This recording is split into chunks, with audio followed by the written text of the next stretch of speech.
So last year, Merced boosters said they wanted to plan a trip up to Sacramento. And they asked me to assist them to look at some industrial parks and some new businesses. So I took them to Plates in the Army Depot, it's a closed military base. Plates is a woman-run business. It's a social enterprise. They partnered with a women's shelter in Sacramento to create a restaurant and train women in how to cook, serve, operate, and run a business for profit. It did so well that they had to try and grow the business, but they didn't have more slots to accommodate everybody. But what they could do is they could add to that business next door in donated space a child care center and start training women in child care to help complement the business. Both are now profitable, and I think it's a lot like Priscilla's background. They got frustrated with the nonprofit. It didn't work fast enough, so they created their own business to work faster and to get results that they wanted, and to be self-sustaining. I'm still a little bit confused on the social enterprise aspect. So what I know from the restaurant and the child care and some of those, I'm wondering if each one of you can give our audience an example of a social enterprise and a different perspective from each one of them. So one of the more interesting speakers that was at the conference that I think had an amazing social enterprise that's really related to what we care about here in Merced County, which is our children, is Daryl Hanlon from Kaboom. And he has found a way to organize communities, volunteers to build playground for children, and make money doing it. And it's an incredibly successful model. He's just published his book. But what's compelling also about the story is that, his genesis, the origin for Kaboom as an organization was that he was in Washington, D.C. at the time, and he read in the paper that 2 children had basically suffocated while playing in a car because there was really no safe places for them to be able to go and play. And so he was 24 years old, and he decided that this was something that needed to be solved. And he tried, and he tells the story of really trying to get sort of philanthropic funding, going to the donors, to set it up, and just wasn't having any success in doing that.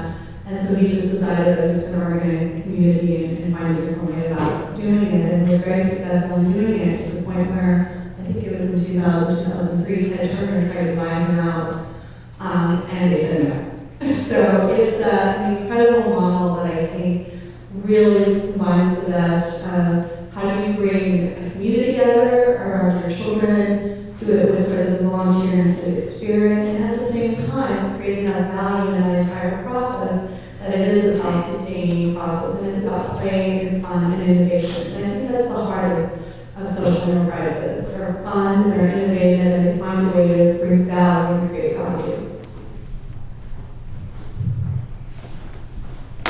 One of the ones that I was drawn to was developed by a former Washington, D.C. Teacher of the Year.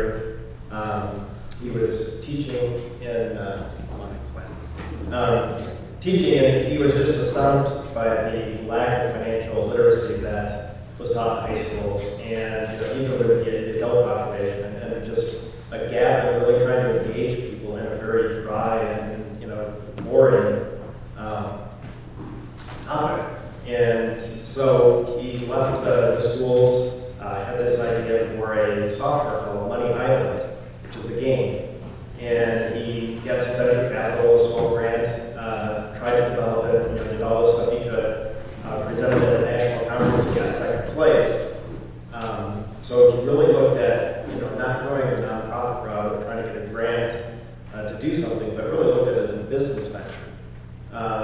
He got the attention of a very large banking organization, and they basically bought him out and said, okay, we want you to further develop this. So they designed this very interactive Money Island software tool that both appeals to children as well as the adults to try to have that conversation around financial literacy within the home, in the family.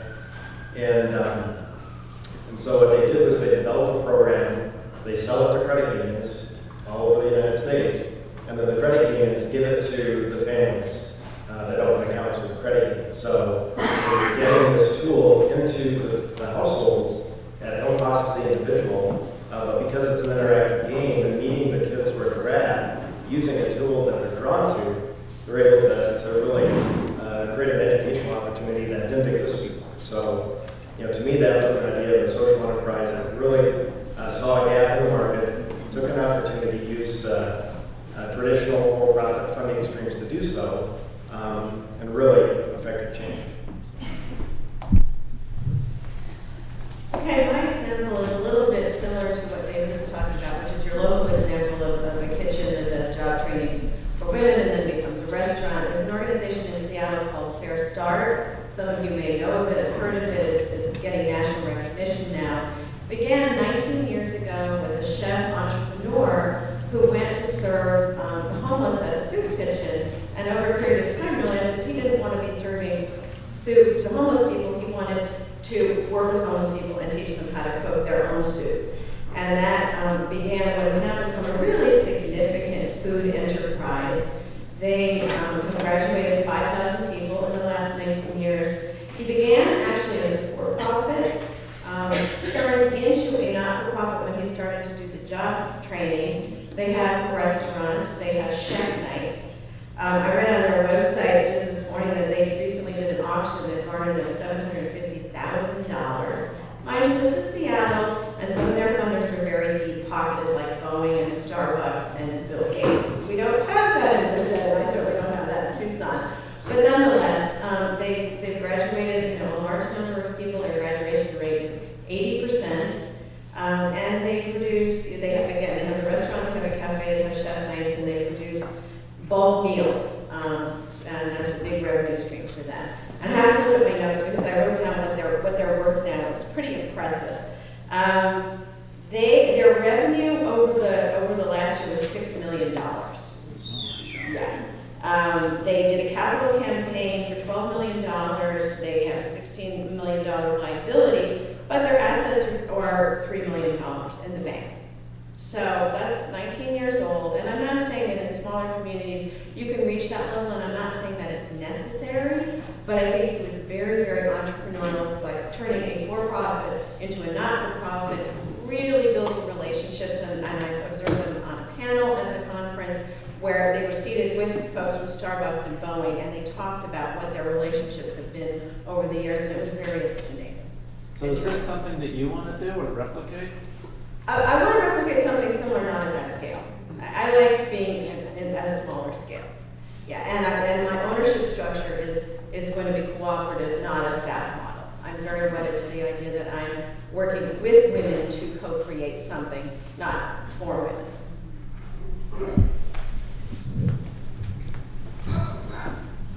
I have one more formal question for each of you, but for today's agenda, what we want to do is kind of give you the introduction to social enterprise.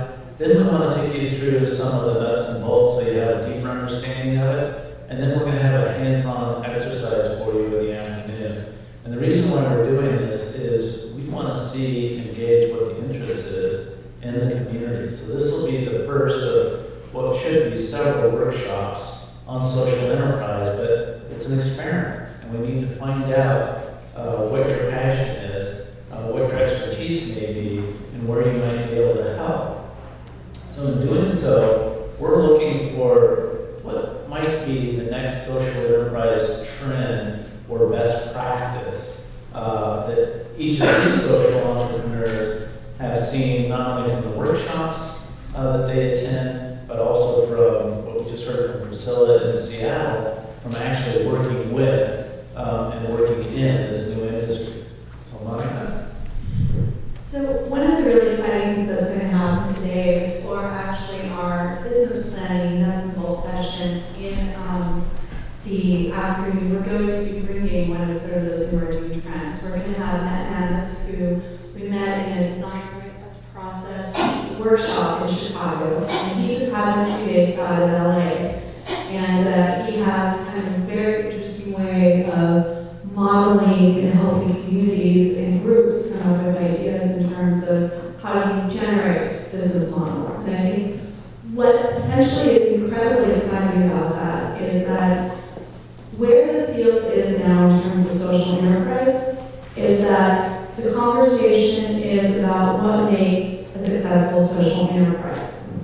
And because I went as a researcher, because I work with Steve Russo at the Alliance for Community Research and Development, I went to sort of the metrics workshop. And social enterprise, we were trying to find out really how can you measure impact. And the latest kind of thinking about it is still an open question is, how do you measure social impact, environmental impact, and the financial impact? So triple bottom line. And so the most successful social enterprises, the ones that are going to be able to both attract philanthropic funding, venture philanthropy, what they call, the people who come in with the capital investments, and the ones who are also going to be able to get funding from the regular philanthropic sources like the Ford foundations and things like that, are also going to be able to show what their social and their environmental impacts are. So that's something that if you really are interested in becoming a social enterprise, we really need to be able to kind of wrap our heads around.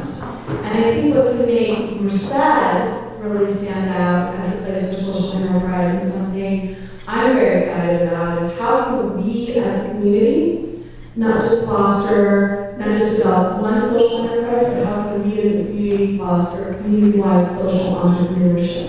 And so that's something I really would invite anyone who's interested in doing that, figuring out how we set up those workshops, how we create the conditions, how we use platforms, whether they're virtual or together for us to do that, because then we could be showing up at next year's social enterprise conference and saying, well, this is how a community has mobilized to get entrepreneurs in its community to do this on a community-wide level. And I think we should become the emerging trend next year.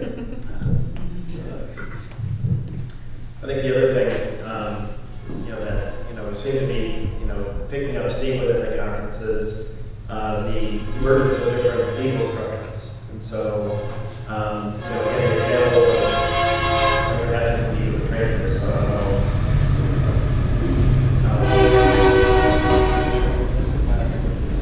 At least the end is passed on.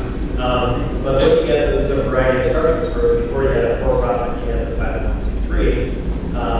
With the 501c3 board, typically, because they have fiduciary responsibility, they may or may not be as risky as a social entrepreneur wants. So, in Vermont and several states, Michigan is one, they developed an L3C, a limited or low profit limited liability corporation, which gives the company the ability to have a social mission, but still earn a profit, which a nonprofit cannot do.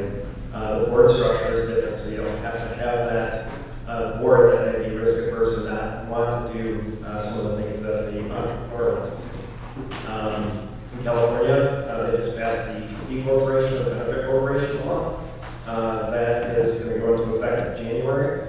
And that is, again, acknowledging that for-profit companies may have more of a triple bottom line focus, where they are obviously in business to make money, but they also have a social impact they're trying to create and an environmental impact that they're trying to create. And it gives them a little bit of protection as far as the organization and the board to be able to add some of those social responsibility metrics to what they're trying to accomplish without getting into issues with not maximizing the shareholder benefit to the shareholder. So I think that was encouraging to see this emerging social enterprise field start to acknowledge some of those intermediate structures, legal structures that give both for-profits the flexibility to get engaged in this work, but also nonprofits to have the flexibility